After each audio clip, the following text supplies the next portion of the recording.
आज हम भारत की नदियों विद मैप यानी हम मानचित्र के द्वारा भारत की सभी नदियों को आज हम पढ़ने जा रहे हैं। तो सबसे पहले हम बात करेंगे, सबसे ऊपर के एरिया में आते हैं अपने भारत के। तो बात करते हैं सबसे पहले सिंधु नदी के बारे में। तो गाइज़, इस पे आपको विस्तार से ध्यान देना है कि और कॉपी पेन भी उठा लेना है, आपको नोट भी करते रहना है कि कौन सी नदी कहाँ से निकलती है और कहाँ जाकर समाहित होती है। तो सबसे पहले बात करें सिंधु नदी की। तो सिंधु नदी हमारी जो निकलती है वो निकलती है तिब्बत में, यानी ये आप देखते रहिए मैप में कहाँ है सिंधु, ये तो कुल मिलाकर तिब्बत में मानसरोवर झील यानी कैलाश पर्वत, वहाँ से इसका उद्गम स्थल है। ठीक, और यहाँ से ये सिंधु नीचे को और पाकिस्तान में गया। और ये कहाँ जाकर, मतलब कि जो इसका जाने का रास्ता पाकिस्तान को होते हुए अरब सागर में जाकर समाहित हो जाती है। ये सिंधु के बारे में वर्णन हमने कर दिया। अब इसके बारे में देखो, ये पूरा 5 नदी हैं। इनका जो सिंधु, चिनाब, झेलम, रावी, सतलुज, व्यास, इनके भी बारे में हमें पूरा देखना है। लेकिन सबसे पहले आपको बता दूं कि कभी कभी पूछ लेता है कि कौन सा शहर किस नदी के किनारे बसा है। अगर बात करें सिंधु नदी के बारे में, तो सिंधु नदी के किनारे जो शहर हैं वो है ये पाकिस्तान के, जैसे हो गया इस्माइल खान, डेरा गाजी खान, खैर तो ये हो गया सिंधु का। लेकिन हमें अपने भारत के कुछ नगर ऐसे हैं जिन पर बहुत ज़्यादा ध्यान रखना है कि कौन सा किस नदी के किनारे बसा हुआ है। अब बात करते हैं, उसके बाद देखो बिल्कुल हम ऊपर से चल रहे हैं और आपको बिल्कुल अच्छे से मैं कराने जा रहा हूँ। तो सिंधु के बारे में मैंने पढ़ लिया है। अब बात करते हैं झेलम के बारे में। तो अब झेलम को देखिए, पर ध्यान से देखिएगा झेलम नदी को। तो झेलम नदी निकल रही है हमारी कश्मीर से। अब कश्मीर में कहाँ से, लिख लीजिएगा, बेरी नाग झरने से। कहाँ से? बेरी नाग झरने से। और ये कहाँ मिलती है जाकर, देखो ये जाकर ये चिनाब में मिल रही है। इस जगह जाकर ये चिनाब में मिल गई, तो यहाँ इसका नाम हो जाता है, मतलब कि त्रिमु हो, जहाँ ये मिलती है उसका नाम त्रिमु। यहाँ जाकर वो चिनाब नदी में मिल जाती है। ठीक है, और इसकी सहायक नदियाँ कभी कभी पूछ लेता है, तो किशन गंगा याद रखिएगा, किशन गंगा इसकी सहायक नदी है, बहुत ज़्यादा फेमस है। पूछ लेता है कि झेलम नदी के किनारे बसा कौन सा प्रमुख नगर है, तो याद रखिएगा श्रीनगर। ठीक है, और इसकी परियोजनाएं पूछ लेता है कि कौन सी नदी पे कौन सी परियोजनाएं हैं, तो उसको भी आपको ध्यान में रखना है। तो एक तो किशन गंगा, तुलबुल, ये 2 परियोजना झेलम नदी पर है, इनको भी आप नोट डाउन कर लीजिएगा। उसके बाद बात करते हैं नंबर 3, झेलम के नीचे चिनाब। तो चिनाब के बारे में देख लेते हैं। तो अभी कभी कभी पूछ लेता है कि इनका पुराना नाम क्या है। जैसे चिनाब का पुराना नाम अस्किनी, याद रखिएगा। अभी कहाँ से निकलती है, तो देख लीजिएगा, ये नदी ये जा रही चिनाब। जो चिनाब है वो निकलती है तुम्हारी बारालाचा दर्रा, याद रखिएगा। कहाँ से? बारालाचा दर्रा, यानी हिमाचल प्रदेश में से बारालाचा दर्रा। ठीक, यहाँ से निकलकर ये जाकर चिनाब, और ये आगे जाकर कहाँ मिल जाती है, ये देखो ध्यान से देखिएगा, चिनाब, ये भी मतलब झेलम नदी कुल मिलाकर चिनाब झेलम और झेलम चिनाब में मिलकर आगे जाके रावी में मिल जाती हैं, या ये देखो चिनाब हो रही है। तो ये ध्यान रखिएगा, झेलम और चिनाब का संगम कहाँ होता है? त्रिमु, याद रखिएगा। और बात करें चिनाब के बारे में, तो इस पर कौन सा बांध है? एक सलाल बांध है और दुलहस्ती बांध, ये याद रखिएगा, परियोजनाएं 2। उसके बाद बात करते हैं हम रावी नदी के बारे में। तो रावी नदी का पुराना नाम याद होगा, पुरुषणी। ठीक है, ये कहाँ से निकलती है? ये देखो, ये भी हिमाचल प्रदेश में है, कांगड़ा जिला, रोहतांग दर्रे से, याद रखिएगा। ये भी ये रावी, और ये कहाँ से निकल रही है? कांगड़ा जिले, हिमाचल प्रदेश के रोहतांग दर्रा।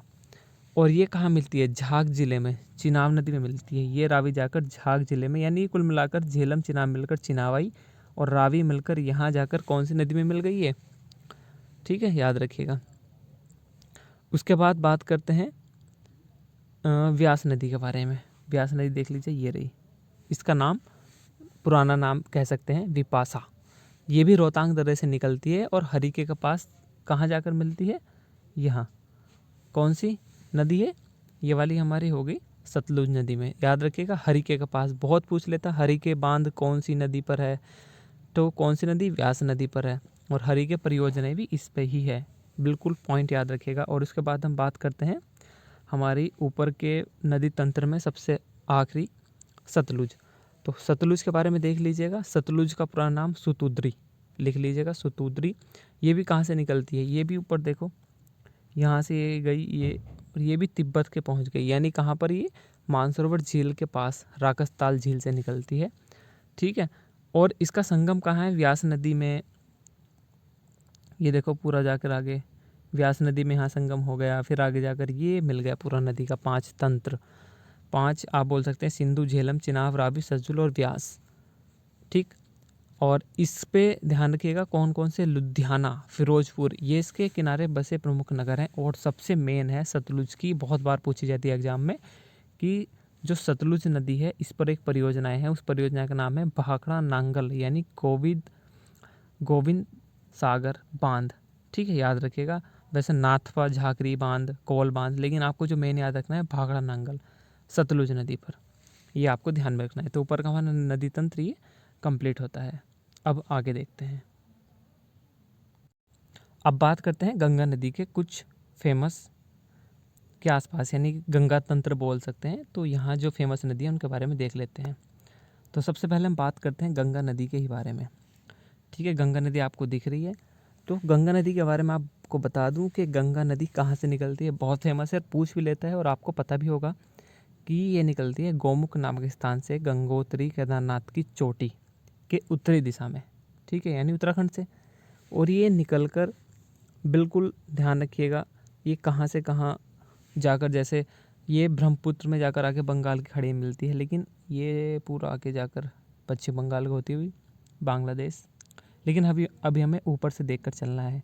सारी नदियों को मिलाकर एक साथ हम गंगा के साथ ही कहाँ छोड़ेंगे, बंगाल की खाड़ी में। तो हम ऊपर से अच्छी तरह ध्यान में देखते हैं। गंगा की बात कर रहे हैं, कहाँ से निकले, लेकिन गंगा के बारे में भी बहुत चीज़ें हैं कि इसकी सहायक नदी कौन कौन सी हैं, जैसे अलकनंदा, भगीरथी, रामगंगा, यमुना, गोमती, घाघरा, गंडक, कोसी, बहुत चीज़ें। देखो गंगा के बारे में पहले जान लेते हैं। गंगा नदी के बारे में आप लिखते रहिएगा जो चीज़ आपको अच्छी लगे। तो गंगा नदी क्या है कि है गंगोत्री ग्लेशियर से निकलती है, तो उसे वहाँ भगीरथी कहते हैं।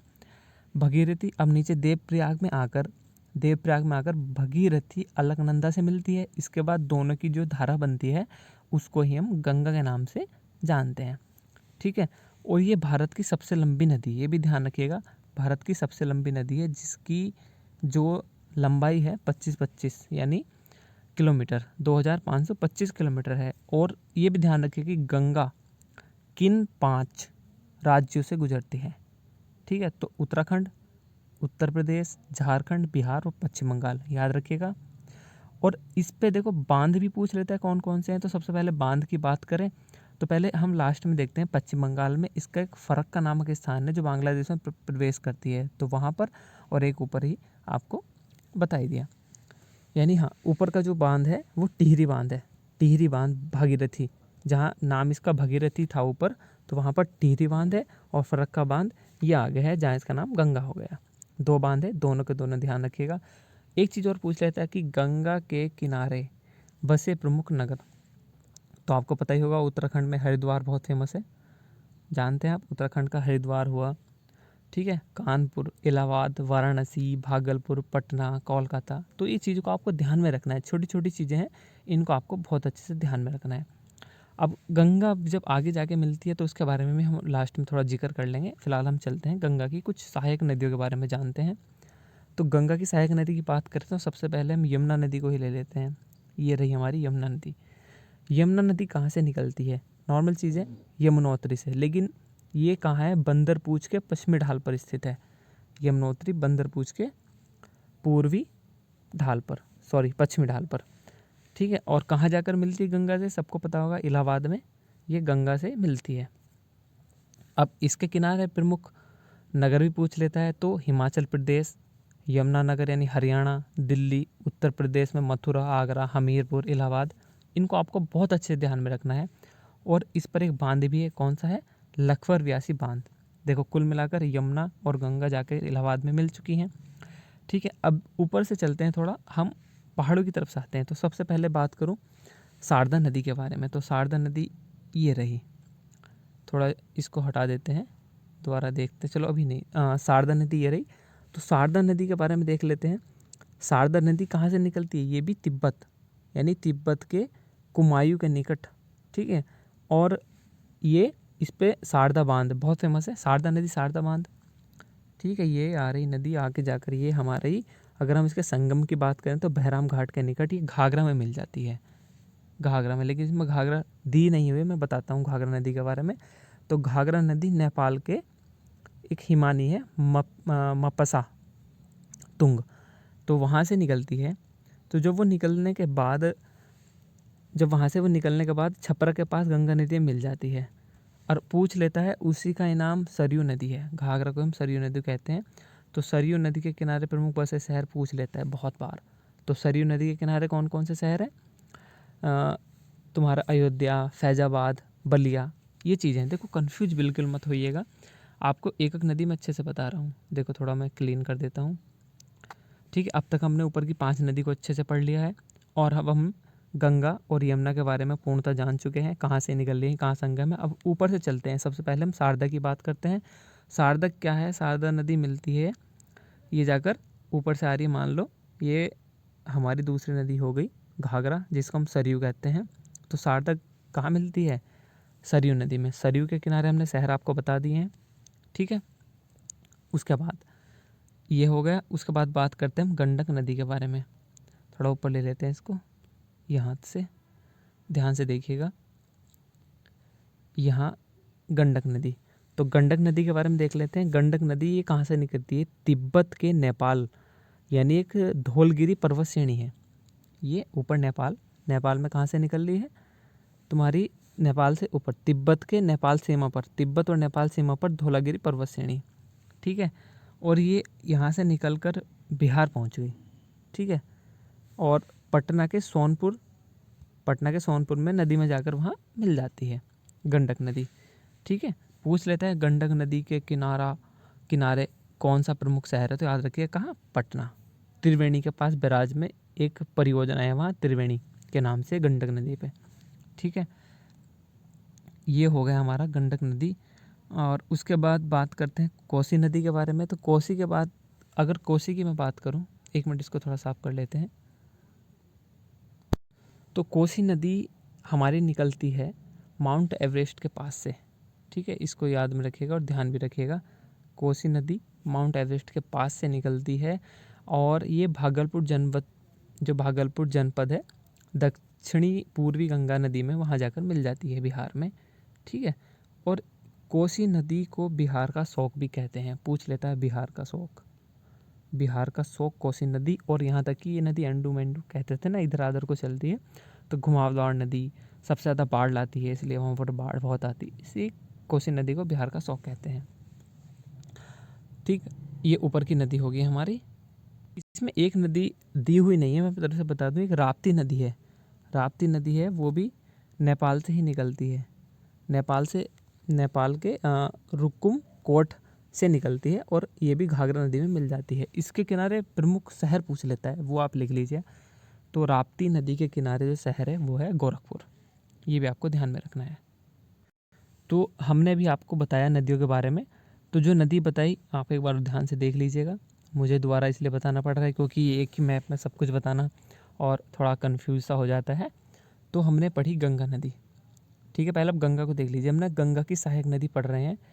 तो गंगा की जो सहायक नदी है शारदा, ठीक है। एक गोमती नदी और रहेगी, इसके बारे में देख लेते हैं। तो गंडक, कोसी, ठीक है, ये ऊपर से मिलती हैं, यानी जो पहाड़ों से नदी आती हैं वो मिलती हैं। ये जो पहाड़ों से आती हैं, यानी जो पहाड़ों से नीचे आती हैं और गंगा में आकर मिल जाती हैं, उन नदी को हमने पढ़ लिया। और एक गोमती नदी है। तो गोमती नदी ये हमारे यूपी से ही निकलती है, यानी उत्तर प्रदेश के पीलीभीत जनपद से निकलकर, और ये यूपी में गाजीपुर के निकट जाकर गंगा नदी में मिल जाती है। बस सिंपल। पूछ लेता है इसके किनारे कौन सा फेमस शहर है? याद रखिए लखनऊ, जौनपुर और गाजीपुर तो है ही है। तो ये भी चीज़ आपको ध्यान में रखनी है। तो हमने ऊपरी कुछ नदियों के बारे में पढ़ लिया, लेकिन अब नीचे से पढ़ेंगे। यानी ये देखो, ये यमुना नदी जा रही है, तो अब ये जाकर जब इलाहाबाद में गंगा में मिली, तो यहाँ भी तो यमुना की कुछ सहायक नदियाँ होंगी, है ना, जैसे चंबल हुई, तो इनके बारे में हम देख लेते हैं। तो आइए, अब तक हमने पढ़ा गंगा की प्रमुख नदियों के बारे में, ठीक है, और अब हम पढ़ेंगे यमुना की कुछ फेमस नदियाँ, ठीक है। ये थोड़ा ऊपर नीचे हो रहा है, थोड़ा आप भी समझ सकते हैं, मैं कि ये फ़ोटो के ज़रिए सब कुछ बता रहा हूँ। तो ये यमुना नदी होगी हमारी, और हम यमुना की सहायक नदी हम पढ़ेंगे। तो सबसे पहले बात करते हैं हम चंबल नदी के बारे में।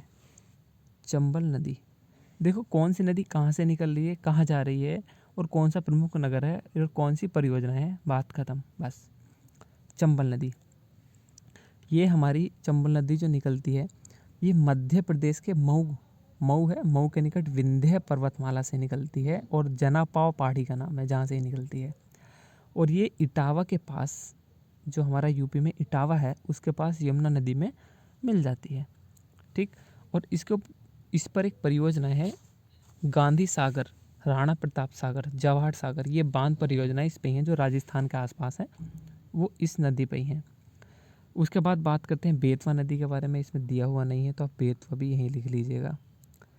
तो बेतवा नदी की बात करें तो बेतवा नदी हमीरपुर के निकट तो मिलती है यमुना से, लेकिन निकलती कहाँ से है ये भी मध्य प्रदेश के कुमरा गांव से निकलती है, ये भी विंध्य पर्वतमाला से निकलती है, इसके आसपास से निकलती है, और हमीरपुर के पास मिल जाती है। इस पर एक परियोजना है माता टीला, वो इसी नदी पर है, बेतवा पर। उसके बाद बात करें केन की। अब केन नदी, ये सतना जनपद है मध्य प्रदेश का, तो उसके कैमूर की पहाड़ी से निकलती है। तो कैमूर की पहाड़ी से निकलने के बाद ये नदी कहाँ जाकर मिलती है, यानी ये जहाँ यमुना गंगा में जाकर मिल जाती है, तो इलाहाबाद से जस्ट आगे ये जाकर, मान लो ये जाकर मिल गई हमारी गंगा में, ये यमुना में नहीं मिलती। याद रखिएगा, केन नदी नहीं, वो तमसा नदी थी, सॉरी।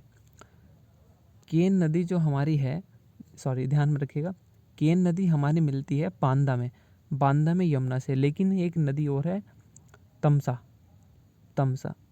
बताना भूल गया आपको। जो तमसा नदी है, तमसा नदी हमारी मिलती है, उसे दक्षिणी टोंक भी कहते हैं, वो भी कैमूर की पहाड़ी से निकलती है। देखो, केन और तमसा दोनों कैमूर की पहाड़ी से निकलती हैं, यानी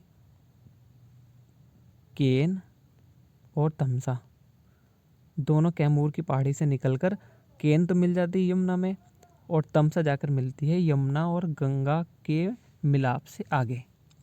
याद रखिएगा, ये था हमारा नीचे का नदी तंत्र यमुना का, जो यहाँ से पूछा जाता है, ठीक है। और अब हम थोड़ा और नीचे चलते हैं, अब बात करते हैं सोन नदी के बारे में।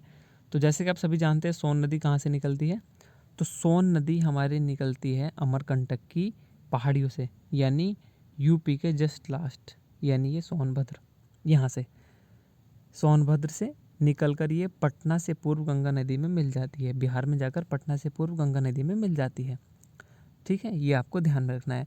इसका पूछ लेता है कभी कि स्वर्ण नदी क्यों है, इसका नाम स्वर्ण नदी क्यों है, तो बालू के स्वर्ण के कण के कारण इसका सोन नामांकरण हुआ था, ये आपको ध्यान में रखना है। उसके बाद बात करते हैं नीचे थोड़ा, अगर दामोदर नदी के बारे में देख लेते हैं। दामोदर नदी, दामोदर इसमें भी थोड़ा दे नहीं रखा है, नहीं है, ठीक है। चलो दामोदर नदी के बारे में पूछ लेते हैं, देख लेते हैं उसे। तो दामोदर नदी क्या है, मेन चीज़ से बंगाल का शौक भी कहा जाता है, क्योंकि वो जैविक राजस्थान कह रहा हूँ, जैविक रेगिस्तान की तरह है। तो ये छोटे नागपुर के पठार से निकलती है, झारखंड से, ठीक है। तो ये निकलती है हमारी झारखंड से निकलने के बाद देख लीजिएगा इसको ध्यान से, ये झारखंड से निकलने के बाद जो दामोदर नदी है हमारी, वो निकलती है हमारे छोटा नागपुर के पठार झारखंड से। यहाँ से निकलने के पश्चात ये जाती है, यानी फुल्टा के पास हुगली नदी में मिल जाती है। हुगली की सबसे बड़ी सहायक नदी बोल सकते हैं इसको, ये रही हुगली हमारी, ये गंगा आती है यहाँ मिलती है, फिर ये ऊपर से ब्रह्मपुत्र आती है, ब्रह्मपुत्र ये आ रही, ये मिलकर यहाँ से नीचे अपना चली जाती हैं, कहाँ पर, बंगाल की खाड़ी में। तो इसे पूछ लेता है कि कभी कभी पूछ लेता है कि इसके पास या इसके किनारे कौन कौन से शहर हैं, तो दुर्गापुर, धनबाद आप बता सकते हैं। चलो ब्रह्मपुत्र के बारे में देख लेते हैं, अब तक की सबसे बड़ी नदी। तो ब्रह्मपुत्र की बात करें, ये भी कहाँ से निकलती है, मानसरोवर झील के निकट। ऊपर से देख लीजिए ब्रह्मपुत्र ये आ रही साइड में, ये हमारी ये रही। तो यहाँ से निकल कर ये ऊपर ऊपर ऊपर जाकर कहाँ जाकर आगे, अब देखो यहाँ से ये नीचे और अरुणाचल प्रदेश से नीचे, अरुणाचल प्रदेश से नीचे ये आकर यहाँ बांग्लादेश। तो इसके बारे में पूरा हम पढ़ेंगे। तो ये क्या है कि एक माजुली द्वीप है जो गंगा और ब्रह्मपुत्र का विश्व में सबसे बड़ा द्वीप है, जो कहाँ बनता है, इसी नदी पर बनता है, ये ध्यान रखिएगा। और ये पद्मा जहाँ गंगा बन जाती है वहाँ जाकर इन दोनों का मिलाप हो जाता है। थोड़ा देख लेते हैं इनके बारे में। देखो तिब्बत की ये सापंगो, ठीक है, तिब्बत की सापंगो नदी भारत में ब्रह्मपुत्र के नाम से जानी जाती है। यह ब्रह्मपुत्र को तिब्बत में सापंगो या सापू, मतलब तिब्बती भाषा में इसको कह सकते हैं तुम पवित्र करने वाली, ठीक है। इसकी लंबाई की बात करें तो गंगा से ज़्यादा है, 2580 किलोमीटर, और भारत में लगभग 1346 किलोमीटर के आसपास है। ये आपको इसमें ध्यान में रखना है। इतना ही इसमें खास है, और बाकी तो बहुत सी चीज़ें हैं इसमें, वो भी हम आके बताएंगे आगे इसमें क्या क्या चीज़ और ख़ास है। चलिए अब आगे, यानी कुल मिलाकर मैंने गंगा और ब्रह्मपुत्र का बता दिया। इनके बारे में दोनों का विस्तार से मैं बताऊंगा, लेकिन अब थोड़ा और वीडियो काफ़ी लंबी हो जाएगी, सभी नदियों के बारे में ही बताना है, ठीक है। अब थोड़ा दक्षिण भारत में चलते हैं। मध्य प्रदेश हमने ले लिया इधर का, लेकिन अभी मध्य प्रदेश में कुछ और नदियाँ हैं जो उल्टी बहती हैं, जैसे नर्मदा, तापी हुई, तो इनके बारे में देख लेते हैं।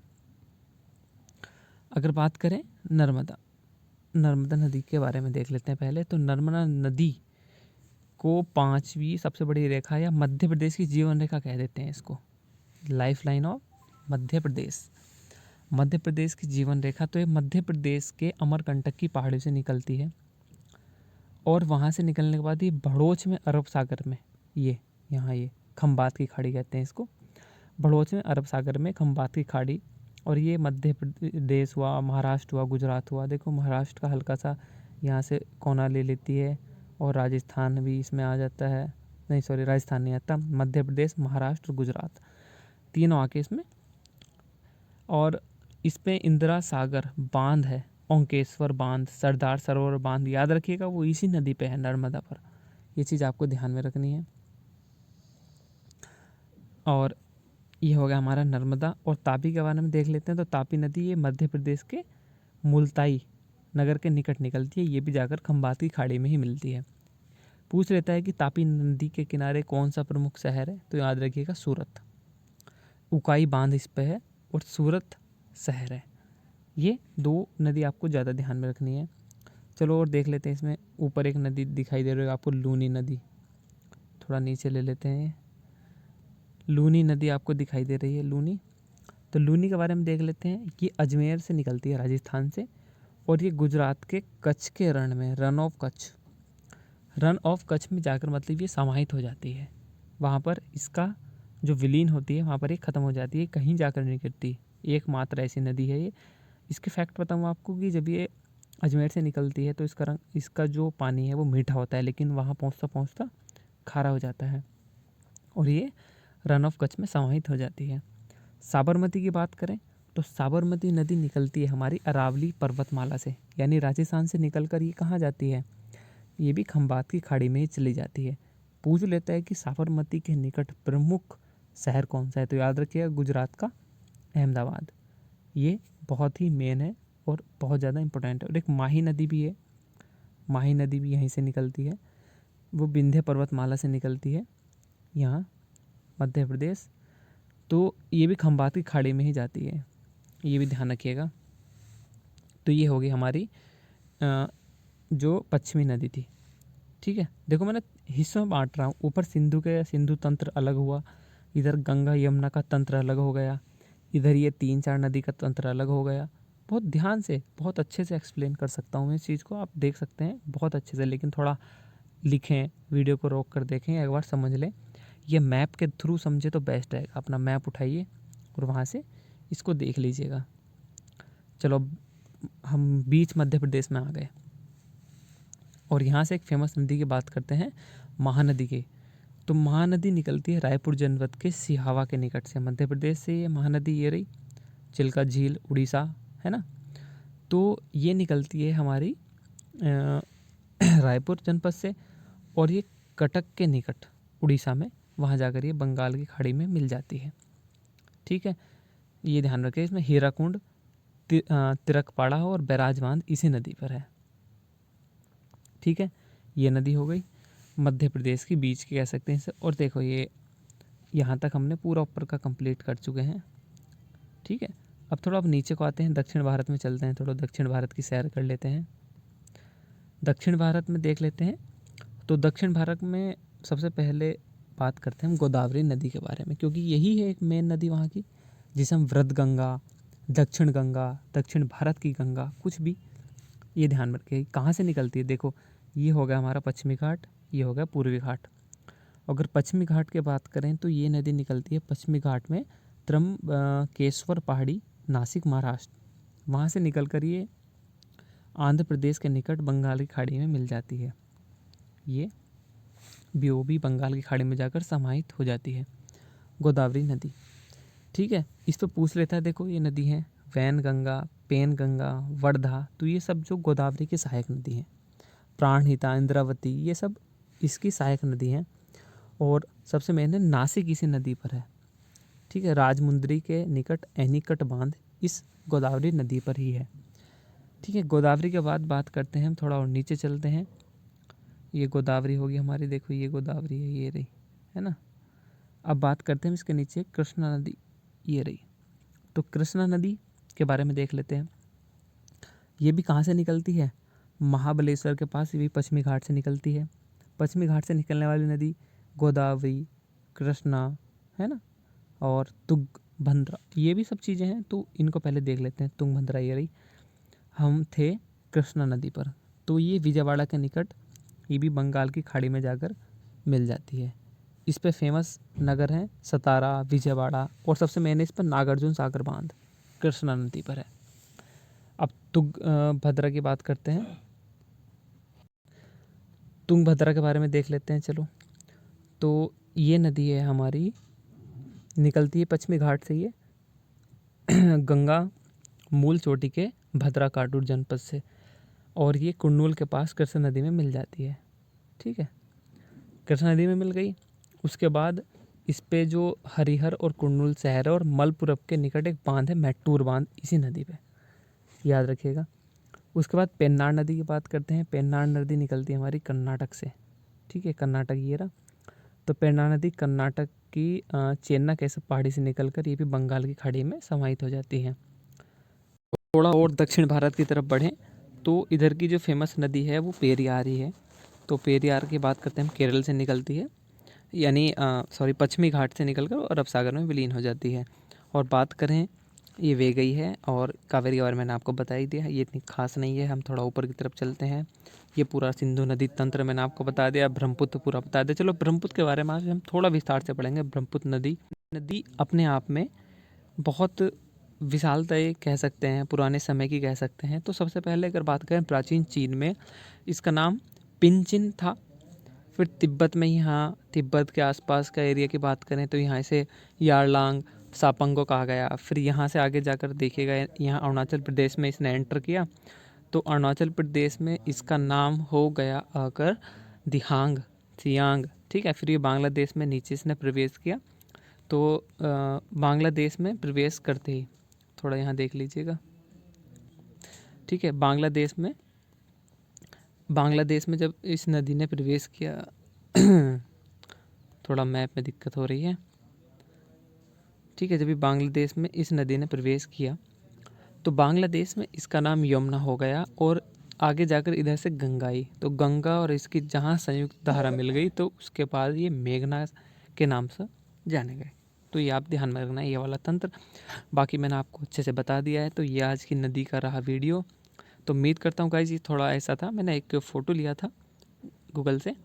तो और बाकी मैंने स्रोत कहीं से पॉइंट लिए, तो इसलिए थोड़ा मैप में आगे पीछे हिलता रहा, तो उसके लिए मैं आपसे क्षमा चाहता हूँ। उम्मीद करता हूँ आपको वीडियो ज़रूर पसंद आया होगा। मिलते हैं फिर से अगली वीडियो में, तब तक के लिए आप सभी का बहुत बहुत धन्यवाद। Thank you for watching.